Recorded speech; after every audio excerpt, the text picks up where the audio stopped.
For those of you attending the Quantum Working Group on the Quantum Safe Framework, we're going to be starting right at the top of the hour at 2 o'clock.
For those coming in to the Quantum Safe Framework, we're going to get started in about 3 minutes. Thank you.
For those coming in, thank you so much for coming. We're going to get started in about 2 minutes. Thank you.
Thank you all for coming. We're going to give just another minute for folks to come in, and then we'll get started.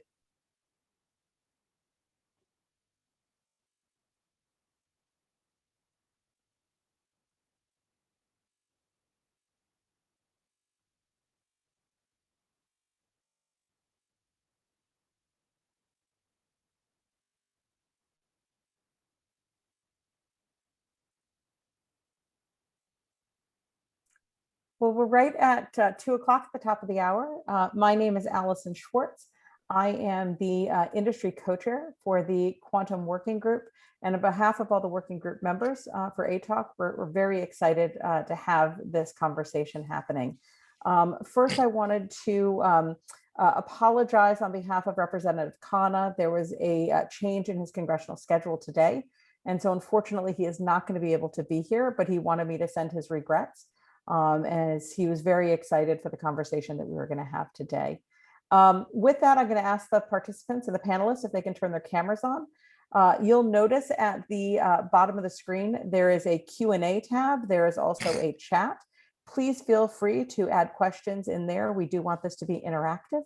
And so we're very excited to have our panelists. And with that, I am going to turn it over to our moderator and the academic co-chair for the Quantum Working Group, to Dr. Terrell France. Thank you, Allison. We're here to discuss the ATARC Quantum Safe Framework as published in a white paper recently with the subtitle An Intra and Inter-agency Guide to Being Quantum Ready. The reports is produced by the Quantum Working Group with members acting on their own personal capacity and with the Advanced Technology Academic Research Center, which is referred to as ATARC. The opinions expressed in the paper and today do not necessarily reflect any individual nor any organization or agency that someone may be affiliated with.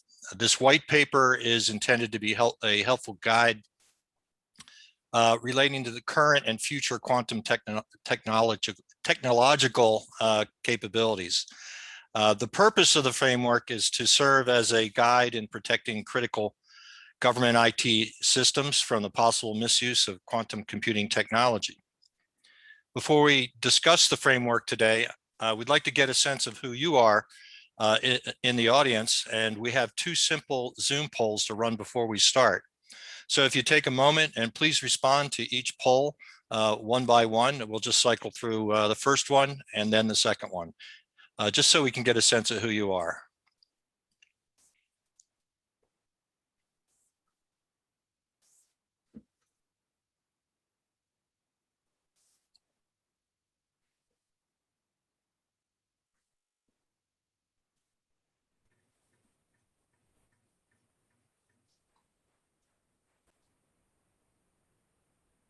And I believe you can see the host. Okay, the host is sharing the results, so that's good.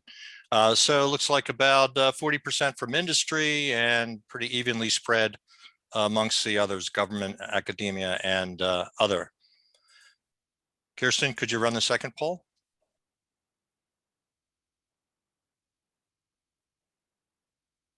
This one's a little more complicated. Which areas of focus are you most closely associated with?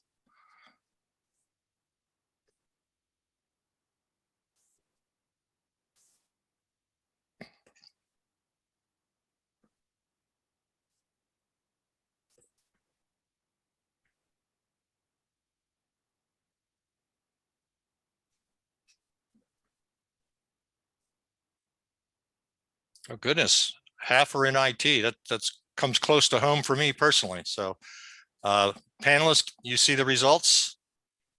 Hopefully that helps inform how you attack the various questions were asked. Great. Well, thank you all for introducing your collective self. The format for today is simple. First, I, as the moderator, I will ask some prepared questions of the panelists, and after which we'll attend to the audience questions as you post them in the Q&A or the chat. Now let's first introduce the panel to you. We'll do this in a round robin fashion according to the order that is shown in the event webpage. So we'll go Marvin, Lily, Diane, Sam, and then Moses. Go ahead if you would.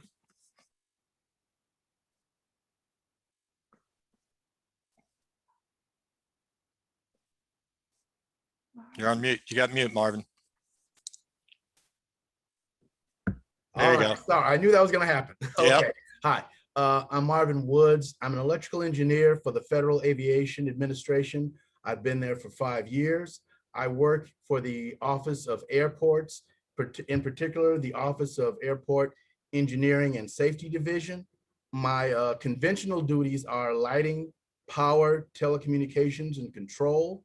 But as things in the airspace have become automated or computerized or intelligent, if you will, they've become cyber targeted or cyber vulnerable. For those reasons, I also participate in the FAA's cybersecurity committee. It's a support working group for our executives for cybersecurity issues within the FAA. And I also participate in the ACI, the Aviation Cyber Initiative.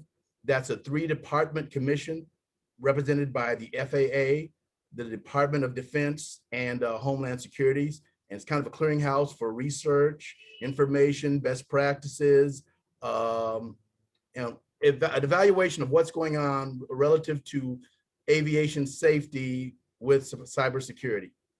And for those reasons, I got involved with ATARC with their webinars. And from there, I participated in a couple of their working groups, especially this one. And I got to work on this paper with a lot of nice people, our panelists and some others. And I'm really looking forward to the discussion. Thanks, Terrell. Thank you, Marvin. Lily? Hi, my name is Lily Chen. I'm the manager of the Cryptographic Technology Group at NIST. We do 3 things: cryptographic research, standards, and applications. In our group, we have developed a lot of NIST cryptographic standards, including digital signatures and key establishment. And we also do a lot of research and provide cryptographic application guidance. Right now, we have several advanced areas. One of them is post-quantum cryptography. We will talk today on that topic. Look forward to the discussions. Thanks, Lily. Diane? Thanks, Ralph. It's great to be with you all today. My name is Diane Ronallo, and I have worked in and around government for 20 plus years now, focusing on cyber technology, telecom issues. I kind of broke my chops on cyber when I worked for Chairman Mike Rogers of the House Intelligence Committee, where he was the first policymaker to take a real deep dive on cyber, introducing cyber legislation that passed in 2015, the Cybersecurity Act, which I was the lead staffer on when that passed into law. I did all the cyber tech policy for them and went on to be the NSA oversight for the Intelligence Committee. Most recently, I was the acting administrator of NTIA, the country's tech and telecom agency, focusing on a whole host of issues around telecom tech and how we look at security on these issues, and work obviously as a fellow bureau, a sister bureau of NIST. So work closely with our friends over there as well. So again, it's great to be with you. I'm glad to be discussing policy and how it impacts this conversation. And you have a great group gathered today, so I look forward to the conversation. Thanks, Diane. Sam, would you? Good afternoon. Thank you. And thanks for inviting me today. My name is Sam Visner. I am a tech fellow at MITRE. MITRE is a not-for-profit that manages a number of the country's federally funded research and development centers.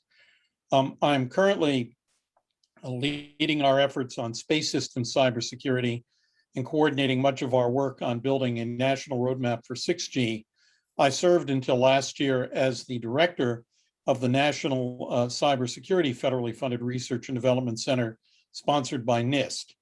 I've led several cybersecurity businesses in the private sector, and I've served as the chief of signals intelligence programs at the National Security Agency. I also teach as an adjunct professor of cybersecurity policy operations and technology at Georgetown University, Hoya Saxa, for those of you who are in the know. So I guess it is true, as my mother suspected, I couldn't hold a single job. In any case, thank you very much, and back to you. Thanks, Sam. It's good to see somebody's plowing the way in front of us with 6G and other technologies like that. Moses. Hi, so I'm Moses Leskov, and I am also an employee of MITRE, and I've been for about 10 years. I come out of an academic crypto research background, where been involved in publishing research papers and played the whole academic game for a while when I was a professor at College of William and Mary, and have since moved on to MITRE, where I've worked with a wide variety of government sponsors, giving them advice on all kinds of cybersecurity, cryptographic protocol security, and applications of cryptography. Thanks, Moses. Well, I'd like to further recognize the panelists for taking their time out from their day to day and sharing their perspective in advance with us today. So thank you all for being here. It's great to see you all. In the white paper, there's a quotation from an interview of last year with MIT professor Peter Shore. And in response to the question whether there is a risk that in a post-quantum world we'll be caught unprepared, he responded with, and let me read it, yes, there was an enormous amount of effort put into fixing the year 2000 bug. You'll need an enormous amount of effort to switch to post-quantum. If we wait around too long, it will be too late. And I'd like to just start our questioning with that quote in mind. Many of us have lived through the year 2000 bug. But first, let's get some groundwork done here. Sam, could you tell us, so that we're all on the same page, what does the term quantum safe mean? You know, what are we actually safeguarding against, and why quantum? Well, thank you. And I want to thank you also, Terrell, for giving me such a softball question to start. I thank you very much for that. Too. Just a warm up, Mo. There you are, Sam. So yeah.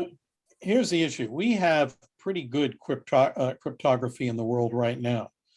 In fact, thanks in large part to our friends at NIST, applied properly, today's best cryptography is really quite excellent.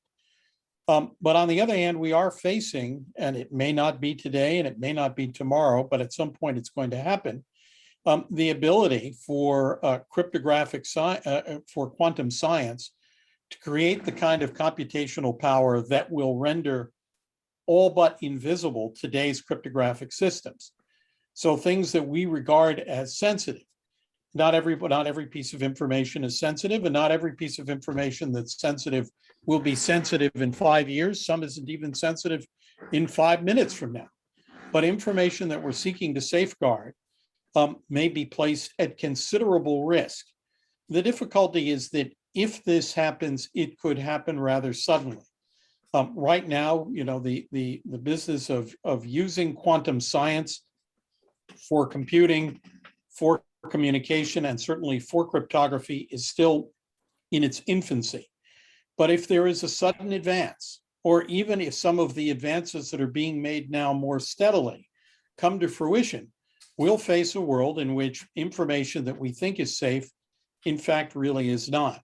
And that is compounded by the fact that the value of information goes up every single day. Michael Porter called this information intensity in the 1980s. And he said companies either produce information or they use information as a way of producing things. But today we have products essentially that are information systems, maybe surrounded by a fuselage like the Dreamliner. And the risk to information and the value of information are both going up. We see that. We see that in the constant information conflict that takes place in cyberspace. We see that with ransomware, where intrusions into our system are followed by threats of exposure and the threat that we won't be able to regain the use of vital information, vital for our needs. So even if information isn't particularly sensitive, if somebody can intrude into our systems, information that we need could be placed at risk. So with the value of information going up, the threats to information going up, the sophistication of cyber adversaries also going up, as well as the sophistication of their tradecraft, one can only imagine the sudden threat, the sudden crisis that could ensue if, in fact, the cryptographic techniques that we have today were no longer to work. So the idea of having things that are quantum safe, that will in fact survive this difficult, perhaps catastrophic moment, is more important, I think, than ever. And should that moment arrive, if we don't have quantum safe cryptography, if we don't have the ability to have systems that will withstand this kind of quantum onslaught, then information we need will be taken away from us, and information we regard as sensitive will be placed at risk. Our government and our business will be placed in some jeopardy. And therefore, I agree with Dr. Shore. This requires our most urgent attention. So, Sam, it's the suddenness that we should be fully aware of. That and one other point, and that is that people can be, organizations can be afflicted with a pretty sudden threat. But even in the face of a crisis or a sudden threat, reactions can be slow. It takes time to upgrade systems. It takes time to patch vulnerabilities. It takes time. Even systems where vulnerabilities are known, and the manufacturers of the companies, of the manufacturers of the software that's been found vulnerable, patching takes time. Should this happen, we just won't have that much time. And therefore, even if there is a relatively slow evolution of this threat, there's no assurance that the speed at which we respond to it will be adequate. That's why we should be mobilizing sooner, Carol, rather than later. We've all lived through COVID over the past roughly 2 years. And if you think about that model, you can see where it can take us. Thanks, Sam. Moses, broadly in the span of all software applications out there, what aspects of technology in particular are possibly threatened by the advent of quantum computing? Maybe blockchain, you're a blockchain guy, maybe the internet. Let's get a little more tactical here. What kind of applications are at risk? Okay, so what the first thing to understand is that the quantum computation threatens to make available an algorithm that's very important called Shor's algorithm, which is created by the guy that you're quoting, Peter Shor. And so he's not just anybody, he's very important for this particular topic. What Shor's algorithm does is it calculates an answer to a couple of basic mathematical questions. One is the problem of factoring large numbers, which those of us who even have a passing interest in cryptography know that that's something that we use to secure cryptography today. The other problem is something called the discrete logarithm problem, which is a related problem, but also used for cryptography. And so it's those two types of asymmetric cryptographic algorithms that are under the biggest threat. And but you were asking about technology in the sort of the sense of not these fundamental scientific basic ideas of like the cryptography is at risk. We sort of know the cryptography is at risk. The point is, what does that mean for technology? And the uses of cryptography are ubiquitous. We use cryptography in lots and lots of ways that we're not even aware of. Basically, most forms of security you get when interacting with any kind of system involving some kind of computer or some kind of electronic components, for the most part, they're going to use cryptography. And if they use cryptography, for the most part, they're going to use asymmetric cryptography somewhere in order to set up communication channels. Because the big thing that asymmetric crypto does that other kinds of crypto doesn't do is that it solves the question of how do you get two parties who have never met and hadn't planned to communicate talking in a way that's secure. Because Shor's algorithm basically hits all of the types of asymmetric crypto that we have deployed, this hits everything. So, I mean, it does hit the internet, but I mean, the internet is very big. It consists of lots of different things. Like, for example, it hits web, your secure web browsing. That is all set up via a protocol that makes use of asymmetric crypto to exchange a key, and so the traffic that you send back and forth to whatever websites you go to, that's when it's encrypted. Someone could save that and look at the asymmetric crypto points of that, and when quantum computers are available, they'd be able to get those session keys out and actually see what your traffic is. Blockchain, not so much, but because blockchain is fundamentally based on hash functions, and hash functions are not the same under the same threat. They're actually under a threat of a different quantum algorithm called Grover's algorithm, but Grover's algorithm is not as urgent of a concern as Shor's algorithm. Shor's algorithm will completely break asymmetric crypto based on that type. Grover's algorithm is sort of a way that we can improve brute force kind of attacks. So when we have quantum computers, we're going to be brute forcing things better than we used to, thanks to Grover's algorithm. So blockchain software, not especially, but if you take a look at Bitcoin, which a lot of blockchain technology does make use of, Bitcoin is all authenticated using ECDSA, which is, again, this is an example of a quantum vulnerable asymmetric algorithm. So in short, I think of it as in the world today, a lot of our cryptography is based on computational complexity. Mm-hmm. And wouldn't it be fair to say, and we'll talk to Lily about a bit about this too, wouldn't it be fair to say that with a quantum computer, some of that computational complexity is no longer complex, at least in theory? Yes, some of it. Right, that's right. So these, in particular, these two problems, thanks to Shor's algorithm, can be solved. And those two problems have been extremely useful in inventing various ways of doing cryptographic techniques in the past. And so it's a big loss when we lose those. Cool, thanks. Okay, Diane, let me turn to you. We'll go a little lighter on the tech side here. We'll get into a little more complicated subject like policy. Speaking of complexity, but while you were at the NTIA, you led the effort on a multi-stakeholder process to develop a national cybersecurity policy to protect against vulnerabilities. And could you share some of the key takeaways from the effort that you experienced, and what work still needs to be done in that area?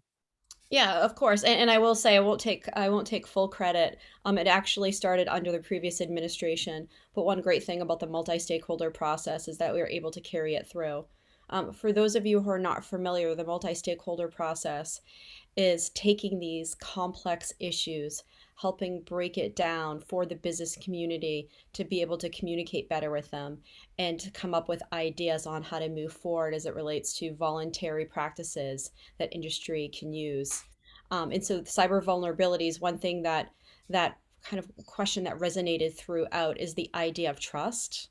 That you need to be able to trust both ways. You need to be able to trust sharing information with the government. You need to be able to trust that the government's giving you good advice. And so you can best communicate that to your customers. That's what ultimately you want to do. You want to protect your customers, the people that are using the internet or involved who are not able to make the kind of updates to their network that are needed to help protect against these threats. So you're really relying on the carriers, other aspects of the internet ecosystem to help throughout this process. And so in order to engage on these issues, it really needs to be open and transparent, because you want to make sure that you're able to continue to bring these players to bear with the government.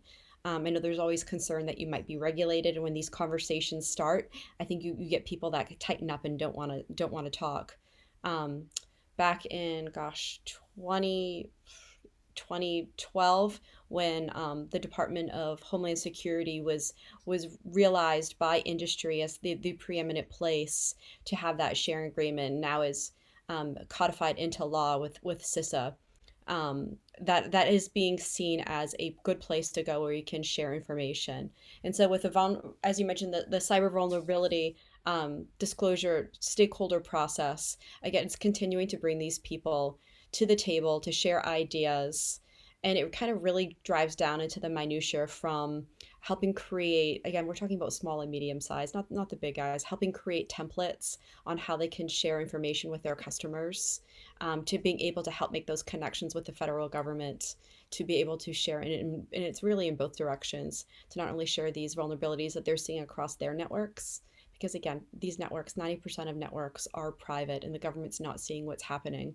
But also we want to make sure that the government is in turn sharing intelligence that can be acted upon to the private sector, so they can in turn act and make sure that they're patching properly.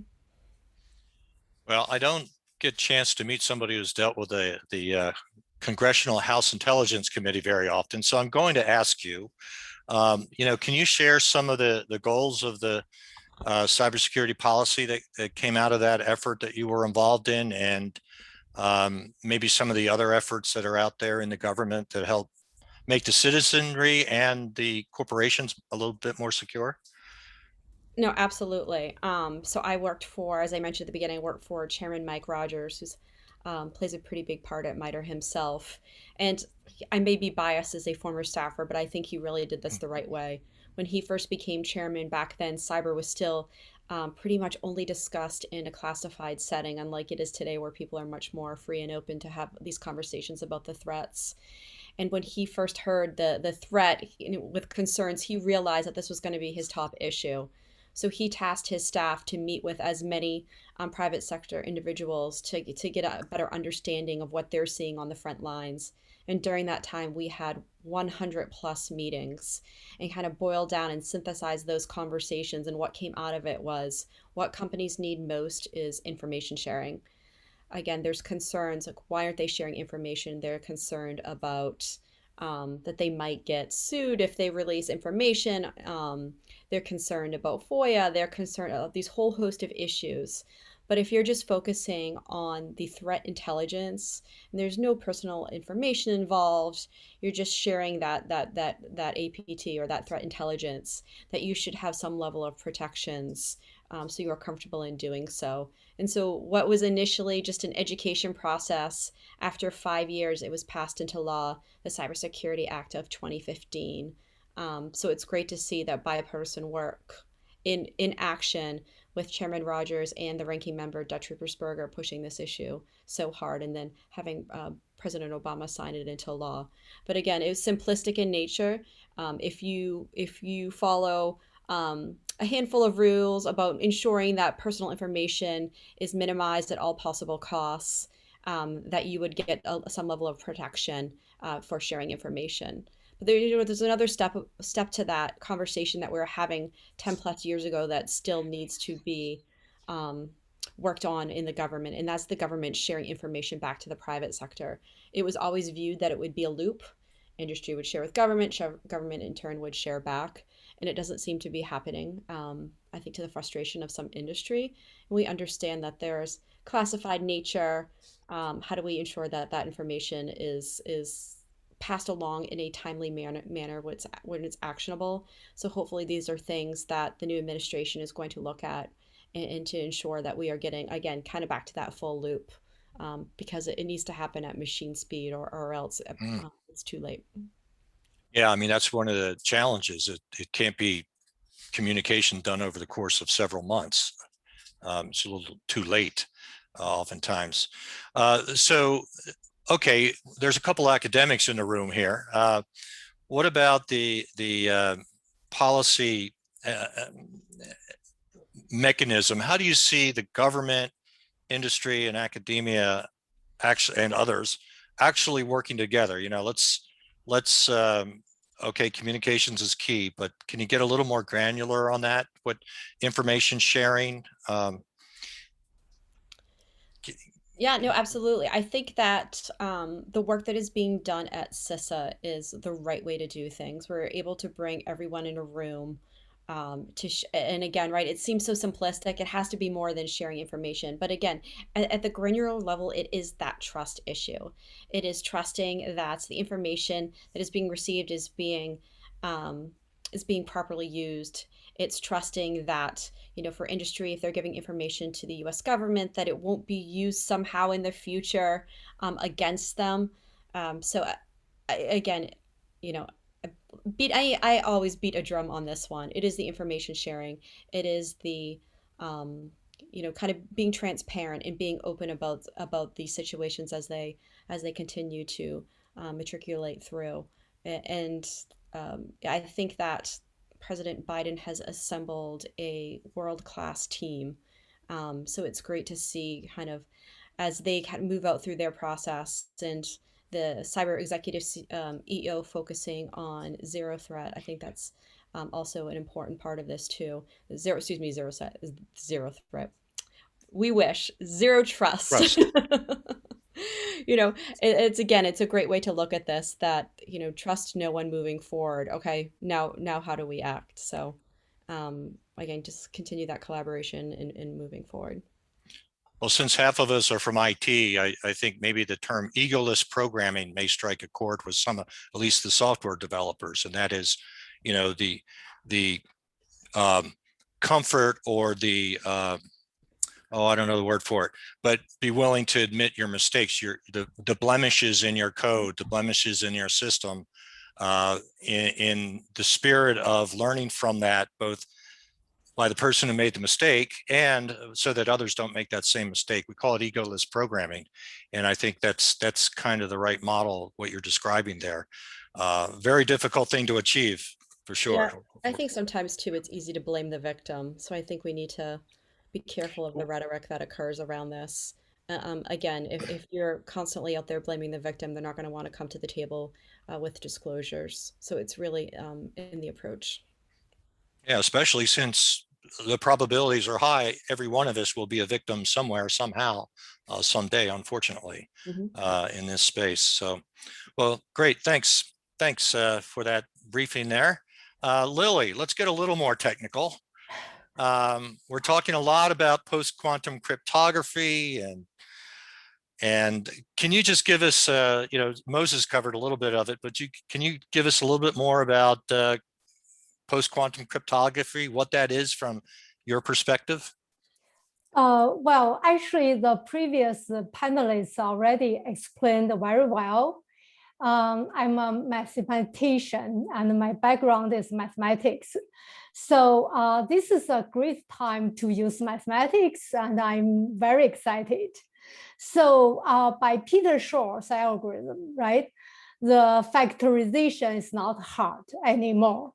So what does that mean? That means because the hardness is measured by classical computing complexity, right? So the Peter Shor's algorithm says, okay, the factorization is not hard for quantum computers.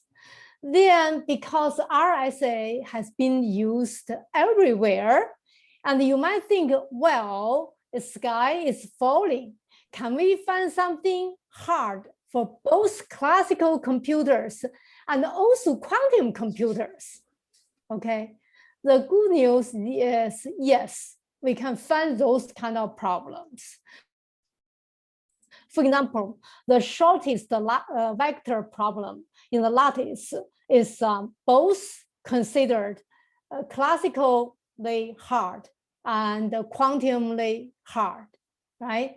So based on those hard problems, we can introduce a set of new cryptographic algorithms, and they are secure for both classical computers and quantum computers.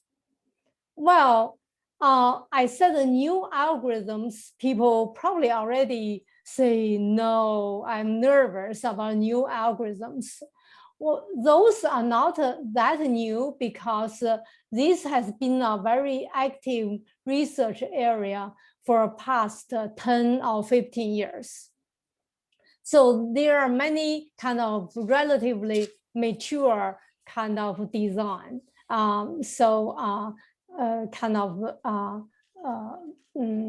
Algorithms. So that could be used for in the quantum time. So this side of the cryptography is called post-quantum cryptography. So I hope I can explain in plain English about the post-quantum cryptography. Well, it's pretty well known, but not everyone knows that NIST has a program underway, and we dare to say a competition, but an effort underway to identify a cryptography protocol, a certain algorithms, et cetera, that cannot be beat by a quantum computer. Can you describe a little bit, Lily, about that program for some of the audience who may not be aware of it? I think we're in round 3 now, aren't we? Yes, we are in the round 3. And first, I like to give a little bit of background because some audience may not know why NIST is doing this, because we have the history of developing cryptographic standards in about 40 years, like the encryption, like AES encryption, block cipher, and some public key cryptography, now used implemented in almost every digital device, like a laptop, like a server, like a router, like a VPN, everything, right? So that means NIST needs to develop the next generation of cryptographic technology, and that's post-quantum cryptography. So we started about in 2016, and at the very beginning, we gave a call for proposals. So we received, believe it or not, we received 82 submissions from 25 countries and 6 continents. So each of the design team could be some people from universities, cryptographers, and from big companies' research labs. So during the last 3 or 4 years, we narrowed down twice, from the first round to the second round and to third round. Right now, yes, you're right, we are in the third round. In this third round, we have 7 finalists and 8 alternates. So we plan to release draft standards in the time of 2022 to 2023 timeframe for public comments. And we will publish the first set of the standards in 2024. This is the current plan. So something I like to clarify a little bit, because I'm not sure all the audience are clear about this. Post-quantum cryptography will be implemented in the current platforms, like a laptop, routers, servers. We do not need the quantum mechanism for these algorithms. So we wish that all the post-quantum cryptography can serve as a drop-in replacement. And this is on the top of the wish list. Yeah. And if I remember correctly, there's, in this effort there's really two categories we're talking about. We're talking about digital signatures and key encryption, right? Yeah. So there's really 2 aspects to it. And Exactly. so we're thinking 2023-ish for for both. For both categories. The current, little bit more detail. The current we plan, because this is going to be a very long kind of journey. And so the first time we will release the standards for the general purpose usage for the key establishment, to replace the Diffie-Hellman key agreement, RSA encryption, and also digital signature to replace like ECDSA and RSA to be used in like a TLS, right? Like IPsec or the code signing or this kind of general purpose.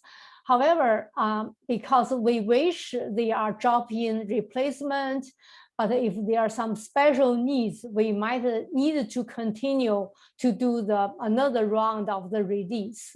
So it might be more than once of the release of the standards. All right, we won't hold you to any dates there. Don't worry.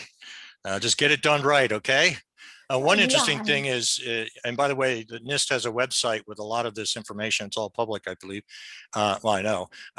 And one thing that kind of interests me as an IT guy is that some of the proposals are actually algorithms that are very, very old. Malicious and all that are decades old. And maybe Moses, I'll turn to you later on about that sort of thing. But Thanks, Lily. And before I get to Marvin here, last but not least, I just want to remind you, if you have any questions, put them in the chat or the Q&A, and we'll address those in just a few more minutes. Marvin, so getting to the white paper itself, the white paper from the ATARC Working Group recommends a quantum safe commission be developed. Can you share a little bit about what role such commission would play, and who would be engaged in this commission that you foresee? Sure, thanks a lot. Let me ask Kirsten, would you be able to bring up I think page 4, the bottom of page 4 on the white paper? If not, I'll just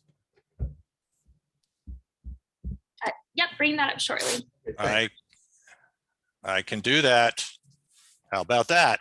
All right.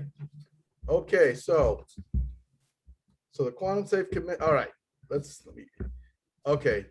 So basically an interagency. Okay, here we go. Got it. Sorry. Okay, so quantum safe commission. Without going in, I won't do it. I'll try not to do it verbatim. Basically, just use me for example. I work for the FAA.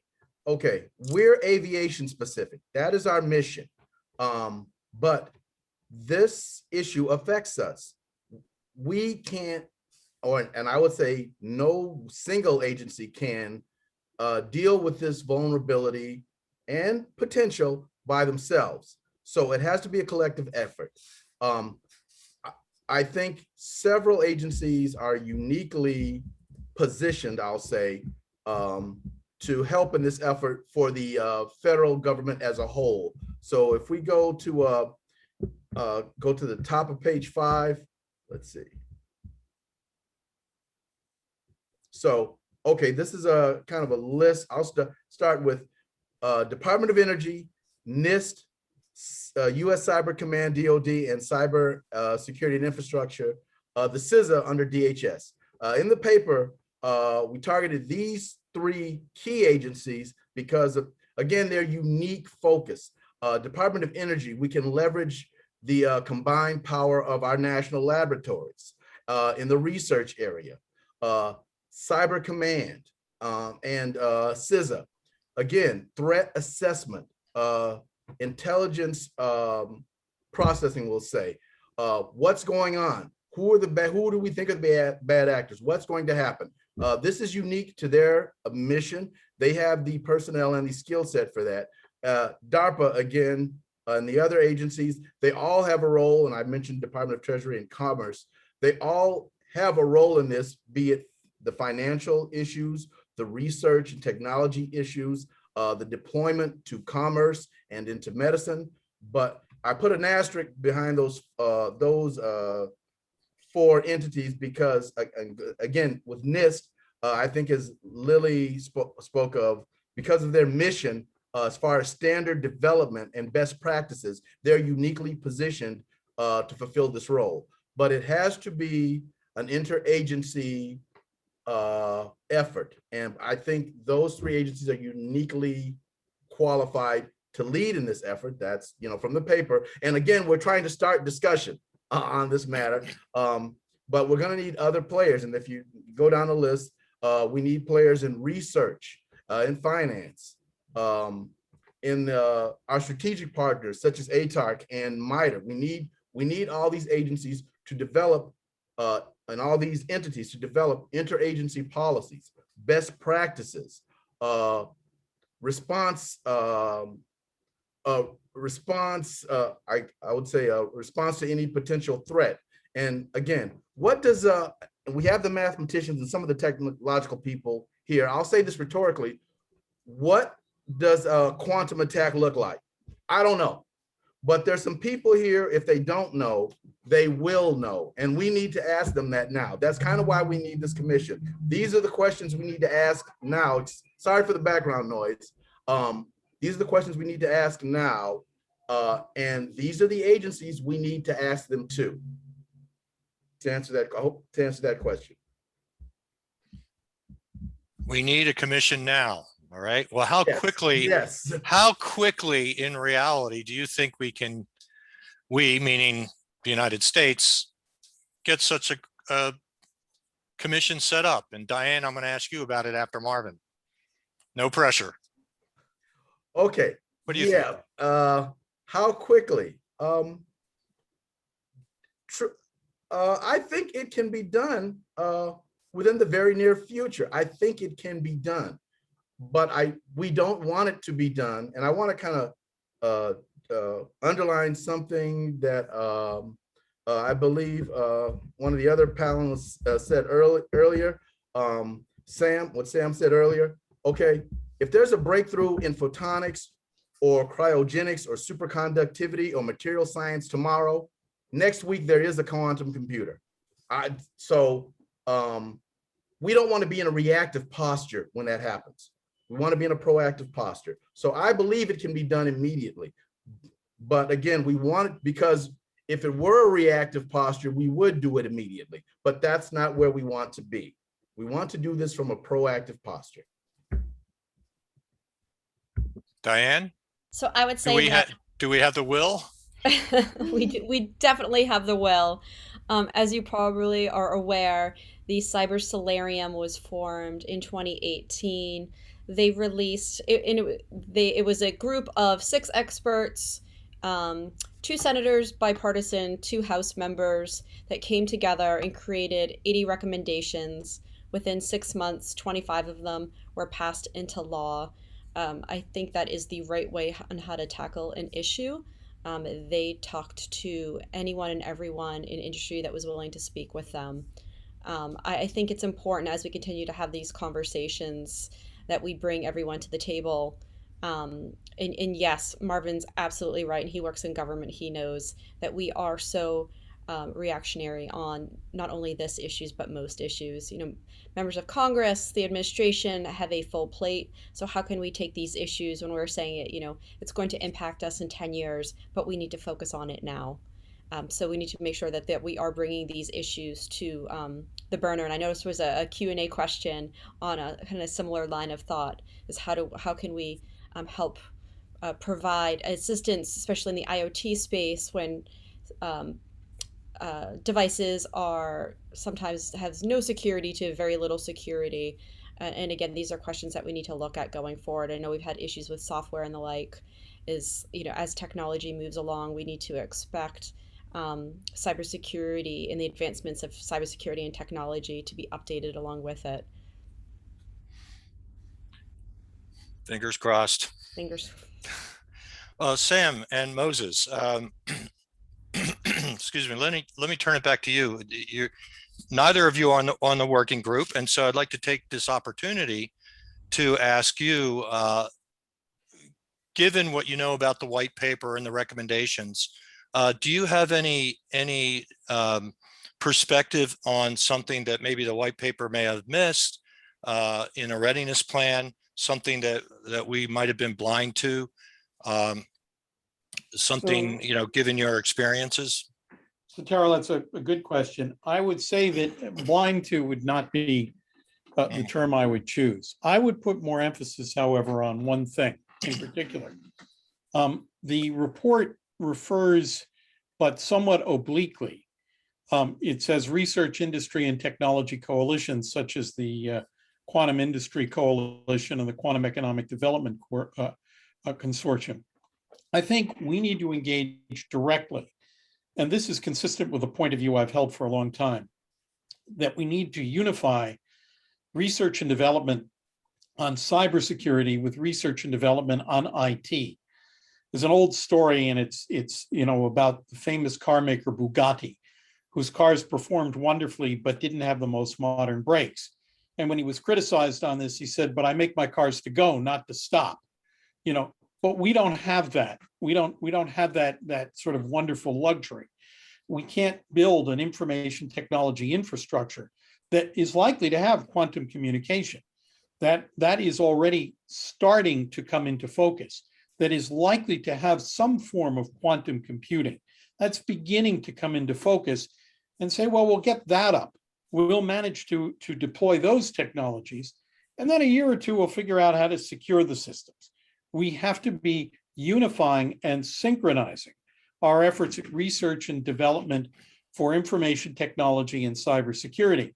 So I would say that the companies that are doing research and development now, the Microsoft, the Googles, the IBMs, the Amazons, and many smaller companies, and companies that are doing research and development that are providing advances in material science, companies like AMD and Intel, where material science is part and parcel of what they do to improve the performance of their products. We ought to bring them more directly into the research and development effort. Diane spoke very well about what Solarium is called for. Solarium says that among the things we have to do is to deter by denying it, by making it hard for an adversary to get into our systems. Even if we can't warn them off and punish them, we can make it harder. And it talks about the use of research and development as a component of essentially deterrence by denial. What people need to do now is to be more specific and more energetic about bringing the company's private and academic sectors, but particularly the private sector where there is a lot of R&D money spent, and bring that to bear. And I would say that if one were to do a slight revision of the framework, finding a way to make more explicit the involvement of those organizations that really have a stake, not just in cybersecurity, but in the future of information technology, 5G and 6G smart cities. There's also a question lurking in the Q&A that I'm going to take the liberty of answering about. Please, yeah. In the Department of Defense, what one might want to secure. Certainly strategic command and control systems, certainly strategic indication and warning systems. And now as we begin to build out more smart systems and autonomous systems on the battlefield, those systems should get priority and urgent attention to make them, essentially to make them quantum safe should this kind of a quantum emergency take place. Thanks, Sam. Moses, do you have any thoughts? That question or something we may be missing? What's on your mind? Yeah, so I think that one thing that I want to reemphasize is something that Sam touched on during his initial comments before, and you know, there was a question about, you know, when are we going to get this quantum computers that are able to break today's cryptography?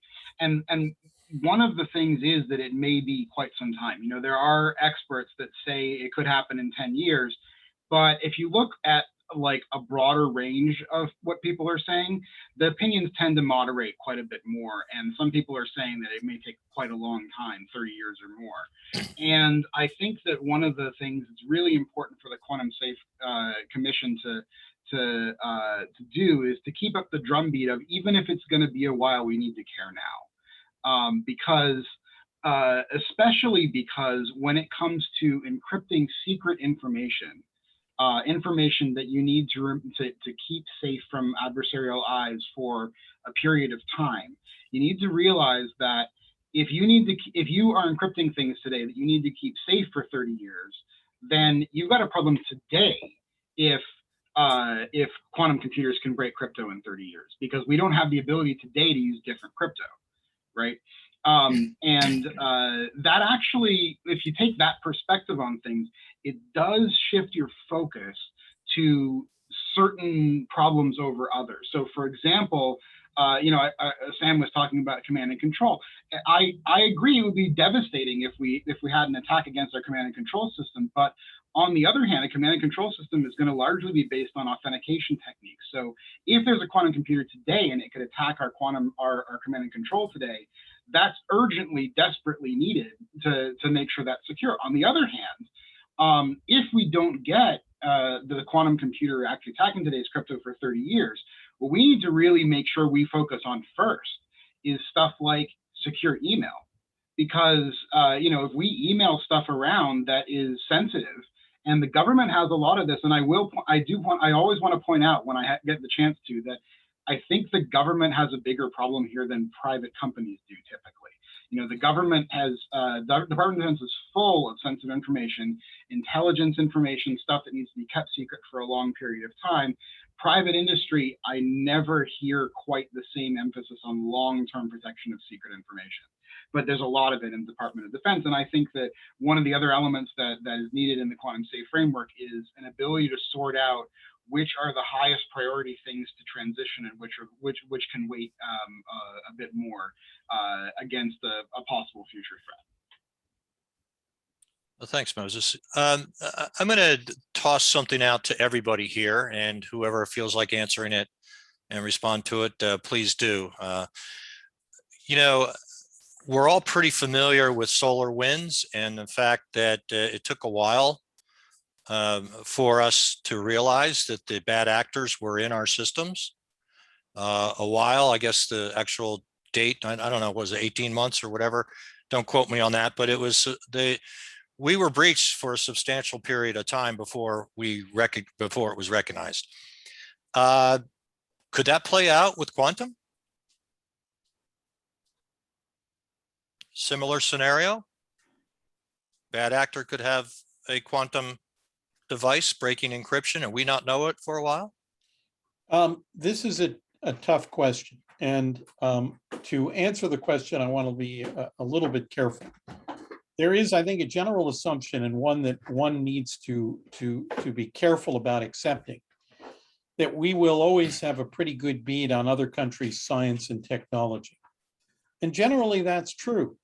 But there's been a diffusion of science and technology expertise around the world, Carol, that I think means that it may be possible that a company could, that another country could undertake a development of which we might not be aware for a while, and they may be able to operationalize it. In other words, they may be able to undertake a quantum-based exploit, and we might not know it for a while. I'm not saying that that's going to happen. I'm not saying that it is likely, but we have occasionally been surprised by the technological developments of other countries. China's technological development has been very speedy and faster than most people expected. I can go back to the Cold War, where the Russians were developing guided missiles. We still had guns on our ships and they were putting missiles on theirs. And it wasn't until 1967, when a Russian missile sank an old Israeli destroyer, that we realized that this technological development was as significant, perhaps, as it turned out to be. So I don't think we should be sanguine that just because we don't know it isn't happening, that it isn't happening. I don't know that it's likely, but other countries are certainly paying attention to this and are spending increasing proportions of their national budgets on research and development. We still lead, but our lead has diminished somewhat. So I think I don't know that it's likely, but I certainly think it's not impossible. Well, I mean, if you think back to World War II, we were the Enigma machine. We apparently were able to crack that well before the secret senders knew that we had cracked that.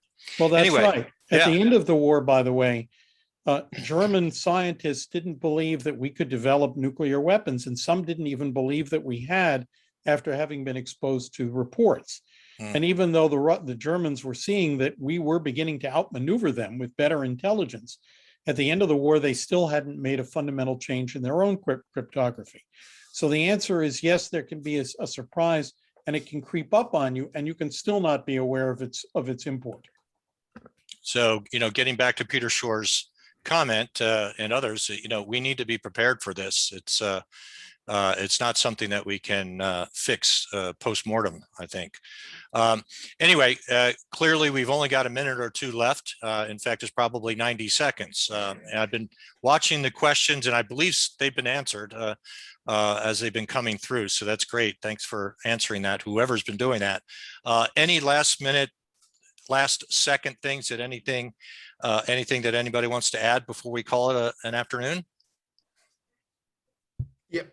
Quickly, I just want to underscore that the positive potential of quantum computing and quantum technology is something we need to embrace. It's something let's not be afraid of it. I believe on the other side of this process its benefits will outweigh whatever vulnerabilities there are. And the other thing is, again, traditional or classical computing isn't going to be stagnant. I think that we kind of mentioned that in the paper. It can be a moving target. In other words, our agility is still a tool that we can use, even as quantum computing and quantum decryption advance. Thank you all. Thank you, Marvin. Okay, well, thank you, panel, for your time and your thoughts today, and to the whole ATARC Quantum Working Group for crafting the white paper. And Allison, thank you for your leadership. Kirsten, for making sure this all comes together. But let me just wrap up here in 5 seconds. I'll paraphrase a bit from the conclusion part of the paper. And it says basically, the deployment of quantum computing is inevitable. As Marvin has said, and others have said, procrastination is not an option here, folks. There is a path forward, and there are tools at our disposal today, NIST work, et cetera, as well as commissions and what's going on in policy. But the institutions in our society really need to prepare now. This framework, this white paper is a starting point, one of many actually, to assist us all in mitigating these risks. And so more importantly, as Marvin said, what we want to do at the end of the day is enjoy the benefits of this new technology, just not always be thinking of the bad side, but you do have to attend to those risks. So anyway, everyone have a great day. Thank you. And I look forward to seeing all of you at the next ATARC Quantum event. Bye-bye. Thank you. Bye. Thank Thanks, you. everybody. Thank you. Bye, everybody.